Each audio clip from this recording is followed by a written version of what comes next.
Assalamualaikum warahmatullahi wabarakatuh. Waalaikumsalam. Alhamdulillah wassalatu wassalamu ala Rasulillah wa ala alihi wa sahbihi wa man walah wa la haula wa la quwata illa billah. Jamaah sekalian yang dimuliakan oleh Allah Subhanahu wa taala, tentunya kita sebagai orang Islam sangat-sangat menginginkan mendapatkan manfaat dari Al-Qur'an. Apalagi Allah Subhanahu wa taala telah mengemukakan bahwa Al-Qur'an itu adalah hudal lil muttaqin. Tetapi yang menjadi pertanyaan adalah bagaimana ketika ketakwaan kita itu mulai berkurang. Bagaimana justru ketika kita justru mulai berpaling atau bahkan sudah bergelimang dengan kemaksiatan atau bahkan menjurus kepada kekufuran. Maka apakah ada akibat? Apakah ada perubahan dari Allah Subhanahu wa taala bagaimana mempengaruhi kita berinteraksi atau bermuamalah dengan Al-Qur'an? Maka Allah Subhanahu wa taala mengemukakan beberapa ayat tentang hal tersebut, dan ini tentunya menjadi kekhawatiran kita bersama. Yang pertama, Allah Subhanahu wa taala mengatakan, "Wa man a'rada an dzikri fa inna lahu ma'isyatan dhanka."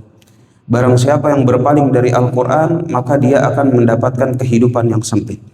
Sehingga Al-Qur'an yang tadinya bisa menjadi hudal lil muttaqin, hudal linnas, tetapi ketika dia sudah mulai berpaling dari Al-Qur'an, maka Allah Subhanahu wa taala akan menggantikan dirinya dengan kehidupan yang sempit.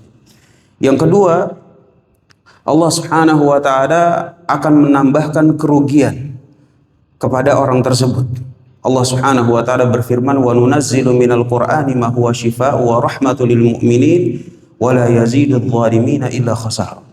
Bahwa Al-Quran itu betul merupakan penawar, obat, dan rahmat bagi orang yang beriman. Tetapi bagi orang-orang yang zalim, Al-Quran itu tidak akan menambahkan kecuali kerugian. Sehingga yang namanya Al-Quran ini tidak ada pilihan. Barang siapa yang dia dekat dengan Al-Quran, dia akan mendapatkan manfaat. Ketika dia menjauh, dia pun juga akan mendapatkan kerugian. Makanya kata Rasul sallallahu alaihi wasallam, Al-Qur'an itu adalah hujjah laka au alaik. Bahwa Al-Qur'an itu adalah bukti. Apakah nanti di akhirat sebagai bukti yang bisa memberatkan atau justru bukti yang bisa mendukung. Tidak ada yang ketiga. Sehingga yang dekat dengan Al-Qur'an dia akan mendapatkan keuntungannya, tapi yang jauh dari Al-Qur'an maka dia juga akan mendapatkan kerugiannya. Dan yang ketiga, Allah Subhanahu wa taala juga berfirman, "Wa ammal ladzina la yu'minun fi adhanihim waqar wa huwa 'alaihim amah." Bahwa orang-orang yang enggak beriman, tidak beriman, maka telinga dia akan tersumbat dan Al-Qur'an itu layaknya kegelapan bagi mereka. Dan ini tentunya menjadi bahan introspeksi juga. Bagaimana seseorang ketika dia mulai berpaling dari jalan-jalan keimanan, bergelimang dengan kemaksiatan, maka seakan-akan telinga ini tidak betah mendengar lantunan Al-Qur'an.